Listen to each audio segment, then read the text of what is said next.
Leksimizin davamıga kulak verin hürmetlik vatandaşlar. Mendeki leksimizin davamı mındak.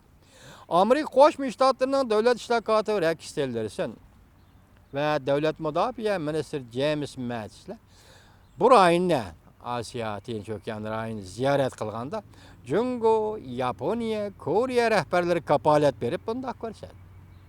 Amerika iqtisod embargo siyosatini davomli birinchi o'rin qo'ydi. Pyongyangga besim ishiltidi. O'zining qilmishini o'zgartirishga majburlaydi. Qora niyatidan voz kechib, to'g'ri yo'lga chiqadigan bo'lsa iqtisodiy yordamga va bexatarlik kapolatiga erishadi.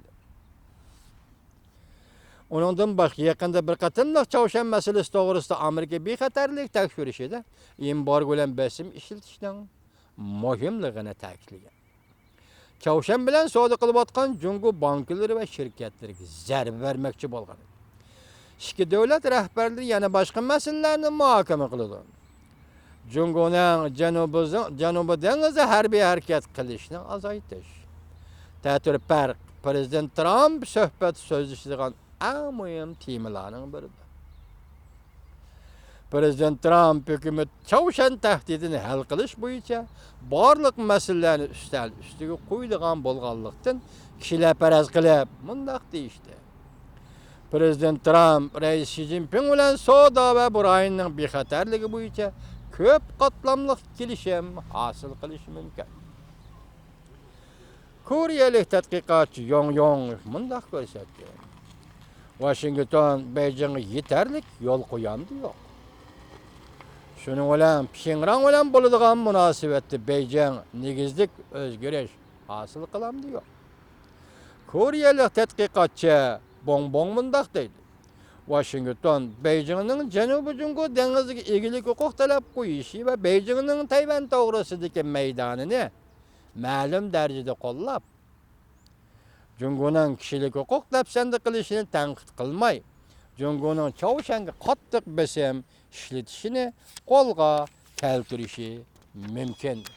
Demak, Janubiy dengizdagi egilik huquqini e'tirof qilish, kishilik huquqni dafsanda qilishini tanqid qilmaslik degandek ishlarni qilishi. Bu Koreyalik Bongbongning ko'z qarashi ekan.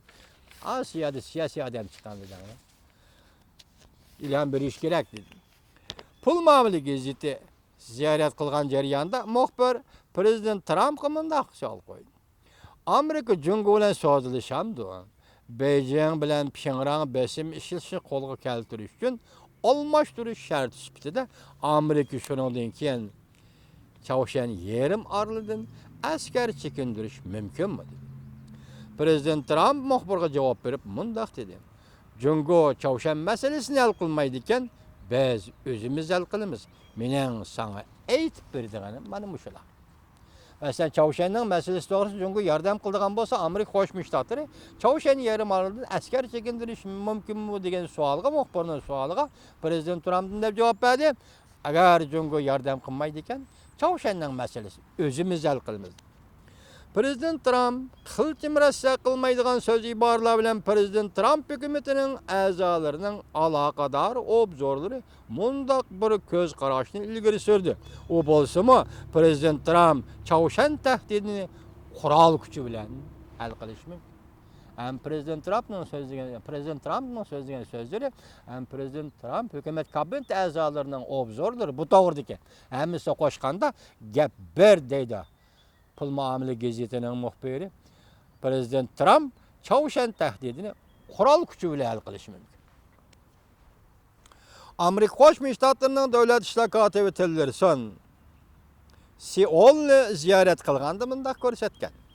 Agar Çavşan qurol turlarining tahdid solish darajasini yuqori ko'tarib, Amerika harakat qo'llanish kerak deb qaraydigan darajaga yetganda, mana hozir nima dedik boshda? Darajadan eshib ketdi, chakda eshib ketdi. Yana 60 kilometr harakata qo'yib berdi. Hozir bu Tillerson shu vaqt nima debdi ekan? Agar Amerika harakat qo'llanishi kerak deb qaraladigan darajaga yetgan dedi. Bir xil tanlash ustiga qo'yiladi degan edi. Dunyo siyosat tadqiqot o'rni xalqaro siyosat iqtisod tahlilchisi James North ansirab mundaq ko'rsatdi. Prezident Trump hukumati ishidagi qattiq qo'llar balki mundaq hisoblashi mumkin. Çavuşan qo'yib berishi mumkin bo'lgan qit'alar aro uchadigan raketaga avval hujum qilish bilan harbiy zarba berish o'ddiga erishga tegishli bir xil xatardir. Lekin xatar bo'lsa o'ddiga olsang bo'lmaydi. Nord bunda ko'rsatdi. O mümkün bo'lgan harakat deb qarayman. Qaramoqqa urushga o'xshaydi, lekin amaliyotda bir tahdidga qaytarilgan javobdir. Bunda qilsak bu bir urushga o'xshaydi. Amaliyotda bu Çavuşanning tahdidiga qaytarilgan javobdir. Çavuşanning nazarida bo'lsa intayin zo'r ig'vogarchilik hisoblanadi. Koreya, Yaponiya nurg'un kishilar munozirlash bunda ko'rsatdi. Çavuşanning avval hujum qildigan harbiy harakat yadro tahdidini tugatalmaydi. Avval hujum qilish bilan Çavuşanning tahdidini tugatalmaydi. Chunki Çavuşanning yadro qurollari yer osti qurilashtirilgan. Tahlilchilar mundaq deyishdi. Texmi g'iri shuki, Amerikaning hujum qilish harakati Jungu va barliq mushorainni millionlagan odamlarni hayotidan ayiradigan bir maydon umumyuzlik yadro urushiga söylep berishi mümkün.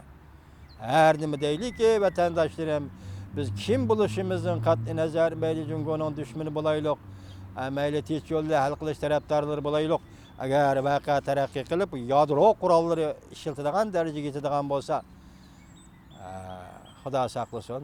Buning uchun meni tanqidlamanglar vatandaşlarım. Prezident Trumpning boshqa bir chorasi bordi, shu chora bilan hal qilishi mumkin. Endi hozir Çavuşan meselesi ciddi mesele bo'ldi, men boshda aytdim. Her qandaq narsa mayli o, her qandaq hodisa muayyan chekdan eshib ketmasligi, muayyan halqadan olqib ketmasligi, muayyan saviyadan olqib ketmasligi, muayyan darajadan olqib ketmasligi. Çavuşanning bu qatim qilgani haqiqatan olqib ketdi. Reis Xi Jinping aytib keldi, sen tunigun yana 60 kilometrlik raketa qo'yib berding degan gap, bu bir masxara qilish. Yani bir ahmoq qilish. Tek bir iş bulup kaldı. Şunu Amerika Qo'shma Shtatlarining amaldorining söz iboralar o'zgardi. Sözning toni o'zgardi, intonatsiyasi o'zgardi. Ama shunday ahvol ostida hozir suhbat Belordada boshlandi. Prezident Trump nima deydi? Jungo sen yordam qilasan. Biz buni tez yo'lda hal qilamiz deydi. Jungo yordam qilamdi, qilmamdi. Jungo hozir tanlashga duch keldi. Bu eg'ir masala. Amerika bunu talep qılıp sen yardım qilsan biz Çavuşanning meselesini tez yo'lda hal qilamiz deyapti. Agar sen yardım qilmaydigan bo'lsang, u vaqt biz Çavuşanning meselesini o'z oldiga hal qilamiz deyapti. Masala mana shu yerda. Masala mana shu yerda. O'tganda biz leksiyalarimiz so'zlagan edik. Çavuşanning bu yadro qurollarini tarqitishi yoki portlatishi uning ikki xil maqsadi. Biri xalqaro yadro klubiga a'zo davlat bo'lish. Bu men cho'ng gap. Endi shundami? İkincisi tahdid paydo qilish, Amerikani ovar qilish, ovarchilik paydo qilish, atrofdagi Yaponiya yoki Koreya degandek davlatlarga tahdid paydo qilish.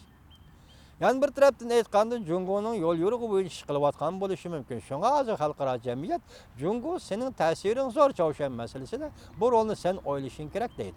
Lekin Jungo biroqli bir rolni o'ynab Çavuşan bilan bo'lgan munosabatni uzadigan bo'lsa, u vaqtda vaziyat yana qanday bo'ladi?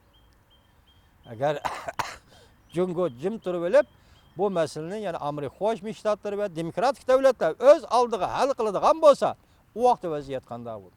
Hozir bu to'g'rida siz bilan biz mundaq qiladi, undaq qiladi deb baho berolmaymiz, lekin vaziyat shu yerga keldi. Biz Prezident Trump, Amerika Qo'shma Shtatlarining Prezident Trump apandi bilan Cumhuriyet Halk Cumhuriyetining Reis Xi Jinping apandilarining bu qatim Belordada o'tkazilgan suhbatda Çavuşan masalasini muvaffaq hal qilishini shundaqla shu qator yana boshqa masalalarni muvaffaq so'zlashish orqali hal qilishini umid qilamiz. Bu qatimqi safar va bu qatimqi suhbatga ikki davlat boshliqlarining suhbatiga muvaffaqiyat tilaymiz, hurmatli vatandoshlar.